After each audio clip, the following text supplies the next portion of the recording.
Now the first step is to run these commands. Now for this, you can type in PowerShell in Windows search box. Make a right click on Windows PowerShell. Make sure that you run PowerShell as an administrator only. Click on yes to allow. All these commands are provided in the video description. Copy it, paste it over here, hit the enter key. Once done, copy the second command, paste it on the same window, copy the complete command, paste it, hit the enter key.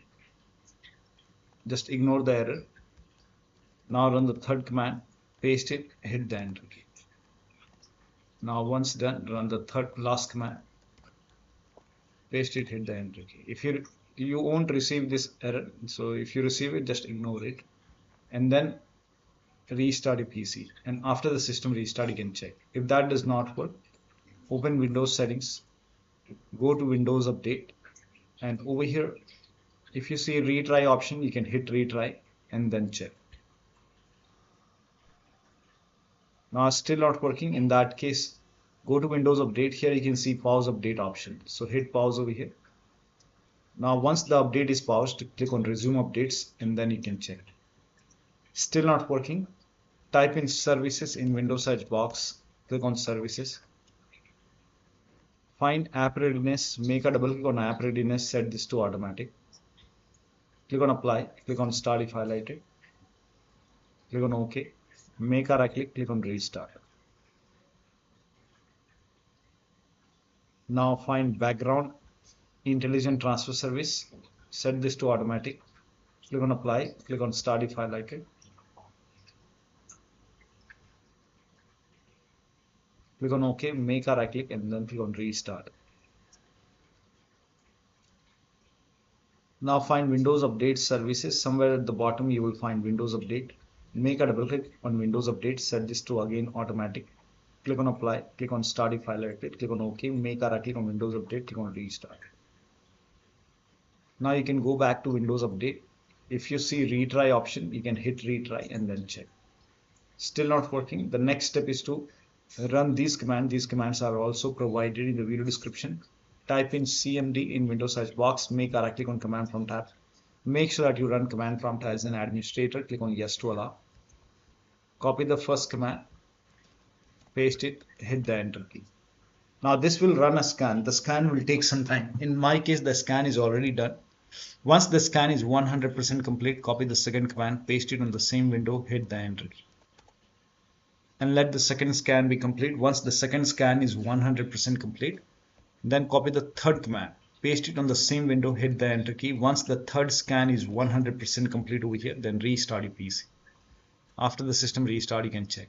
Still not working, you can use Windows 11 installation assistant. Now for this, you can open this link in a browser. It will take you to Microsoft website. The link is provided in the video description.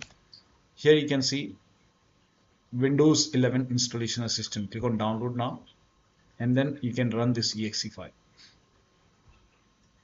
Click on yes to allow. Now over here it will launch Windows 11 installation assistant. If there is any update option or install option, you can install it. Now ignore this. Instead of this, you have to use Windows 11 installation assistant. Still not working, close all the third-party application. So make sure only the Windows update is running, rest close everything on your computer, all the application. Uninstall third-party anti-cheat program, like if you have Faceit, anti-cheat, Riot, Vanguard, any kind of anti-cheat program running, uninstall it, restart your PC and then update. Now if you have any third-party anti-cheat, antivirus program like Avast, Norton, Bitdefender, McAfee, whichever antivirus program you have, you can disable your antivirus program while installing the update, before you install the update.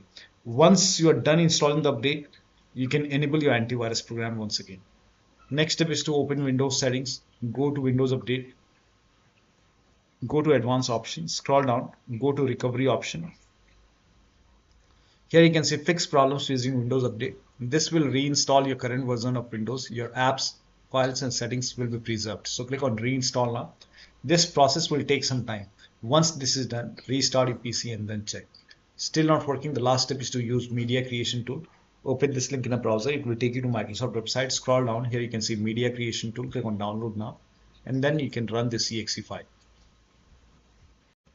Now once you run the exe file, click on accept over here. By default Windows 11 will be selected. Click on next, select ISO file over here and then click on next. You can save it to desktops and then click on save. Let the download complete. This process will take some time. Once done, click on next and click on finish over here. This process will take a long time, and then you can click on finish over here and let this close automatically. It will take a couple of seconds or maybe a minute to close. Once closed, go to desktop, make a double click on Windows ISO file, make a double click on setup file, click on yes to allow, click on next, click on accept. Over here you can see ready to install. By default the option to keep personal files and app would be checked. When this is checked, you will not lose any data on the computer, so make sure this is checked. Hit install. After the installation, log into the computer and then you can update your Windows 11. So one of the steps shown in this video should help you to update your Windows 11 to version 25H2 successfully, and you should not receive the error anymore. So that'll be all. Thank you so much for your time, and please like this video and subscribe to my channel.